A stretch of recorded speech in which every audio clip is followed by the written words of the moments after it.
You're leaking over 20K a month, and it's not because of leads, ads, or your offer. If you're a founder closing your own deals or you're running a lean sales team, there are 3 structural flaws or leaks buried in your sales process right now that are silently bleeding revenue. Most founders never spot them because they feel like normal sales activities, but each one quietly cuts your close rate by somewhere between 5 and 15%. And when you stack all 3 together, you're leaving half your potential revenue on the table.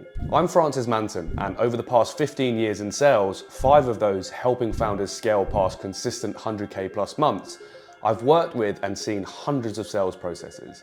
The same 3 leaks show up in 9 out of 10 of them. So by the end of this video, you'll know exactly where your money is disappearing, how to spot each leak in fast, and the simple fixes that turn a shaky 15% close rate into a stable 30% plus close rate without changing your offer, your leads, or your price. So here's the uncomfortable truth that most founders won't admit.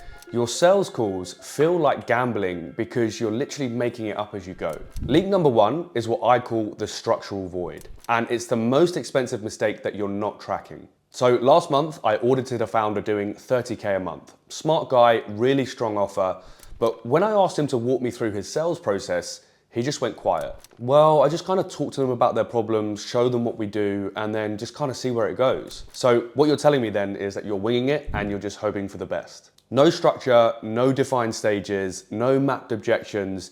Every call was just basically like a freestyle. So if more than 30% of your sales calls are improvised with no agenda or no structure, then you've definitely got this leak. It's like running a restaurant where the chefs just wing it every night. Some dishes will come out great, others will be total disasters.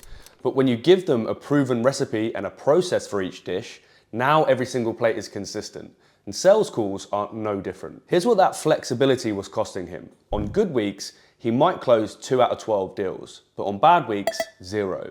So his revenue was just all over the place because when his energy dipped or maybe a prospect threw him a curveball, he had no system to kind of fall back on. So we built what I call a sales operating system. Not a rigid script, but a flexible, repeatable framework. We set up pre-qualified filters before anyone gets on the call. We created a proven conversation flow that works every time. We built him a bank of tested objection responses, and we created multiple closing sequences based on different buyer types. So what was the result then? Well, his close rate went from 9% on average to 27% consistent. Same leads, same offer, just structural predictability. So here's the bottom line. If you don't have a documented, repeatable sales process, you're not running a business. You're running a personality-dependent lottery, and that cannot scale. And by the way, if this is already making you realize that your sales process maybe needs a little bit of tightening, I put together a free training that goes way deeper on all of this. It's called Reverse Selling, and I break down exactly how to stop pushing so hard and start making buyers convince themselves on sales calls instead. The psychology, the exact questions, and real examples that you could start using immediately. So just click the first link in the description for free and instant access. But if you're hearing, I need to think about it on sales calls more than twice a week, you're not overpriced. You're undervaluing yourself in the worst possible way. So leak number 2 is the value to price disconnect, and it's costing you 60% of your qualified prospects. So I had a client, Marcus, selling an 8K consultancy package. Smart guy, great results for clients, but his close rate was stuck at around about 12%. And nearly every call was ending the same way. Yeah, this sounds great, but I just need to go away and think about it, or I just need to go away and discuss it with my partner. When I listened to his calls, I found the problem immediately. Like most founders, he'd spend 40 minutes diagnosing the problem, getting them excited about the fix, and then he would just drop the price like a bomb. Yeah, so the price is £8,000. Dead silence every time. So if you find yourself dropping price before clearly quantifying the cost of inaction, you have this leak and it's killing your conversions. It's like having a leak in your roof. You ignore it for as long as you possibly can because you know the fix is going to cost $8,000. But while you delay, that leak's quietly rotting your floors. It's warping your walls and it's turning into a $40,000 renovation. The problem is that you haven't felt the cost of not fixing it yet. So 8,000 feels massive initially, but once you can clearly see what doing nothing actually costs you, the price becomes irrelevant. So here's what we changed for Marcus. Instead of just telling prospects what the price of his service was, we revealed the cost.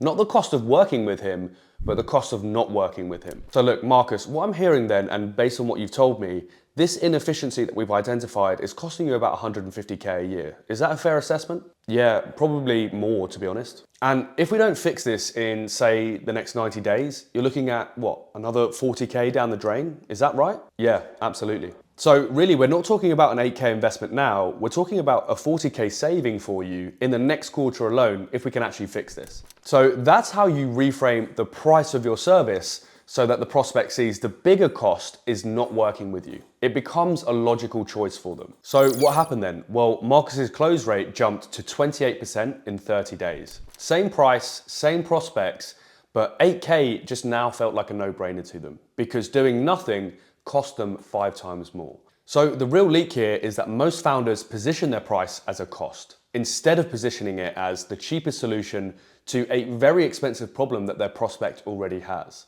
And when you flip that frame, price objections just disappear because you're not selling a service, you're selling a return on their investment. So here's the brutal maths that most founders either ignore or just simply don't understand. If you're closing less than, say, 25% of your sales calls, it's not that you're necessarily bad at closing, it's more that you're just terrible at qualifying. So the third leak is the unqualified lead drain, and this is by far the most soul-crushing leak of all. So I worked with one founder earlier this year, her name was Emma, and she was completely burned out. 60 sales calls a month, 12-hour days, but barely making 25K a month in revenue. She felt like she was working harder than ever, but she was just getting nowhere. It was kind of like a hamster wheel situation. And it's all too common, unfortunately, but it doesn't have to be this way. Because when I audited her process, the problem was obvious.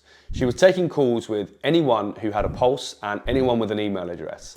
So students with no budget, employees with no authority, people just exploring options, but with no actual urgency. So she was essentially running a free consultancy service, disguised at what she thought was a sales process. So she wasn't selling, she was surviving. But when your calendar is full of all the wrong people, it really doesn't matter how good your offer is. And if you're taking calls without filtering for budget, authority, and urgency, you're not closing, you're consulting for free. It's like if you imagine an emergency room at a hospital, but with no reception or no triage nurse. Everyone gets seen, so people with broken bones, the people with actual illnesses, but also people with coughs and colds, and all of the hypochondriacs too. The doctors are exhausted treating people who don't need to be there, while people with real emergencies wait outside in absolute agony.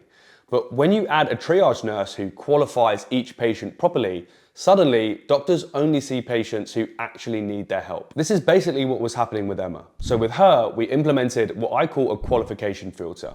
3 simple questions answered by leads before any of them gets 30 minutes of her time. What's your current monthly revenue? We wanted to know if they actually have the budget to warrant a conversation in the first place. Are you the final decision maker on investments like this? We wanted to know if they actually have the authority to warrant a conversation. If not, who does? And can we get them on the call instead or as well? And what happens if you don't solve this problem in the next 90 days? We wanted to know how serious they are about actually addressing their problems because, with respect, Emma is here to run a business and sell a service, not just educate and entertain anyone who books some time with her. So if they couldn't give clear, specific answers, no call, and it's as simple as that. So what was the result? Well, her call volume obviously dropped from 60 to around 20 calls per month.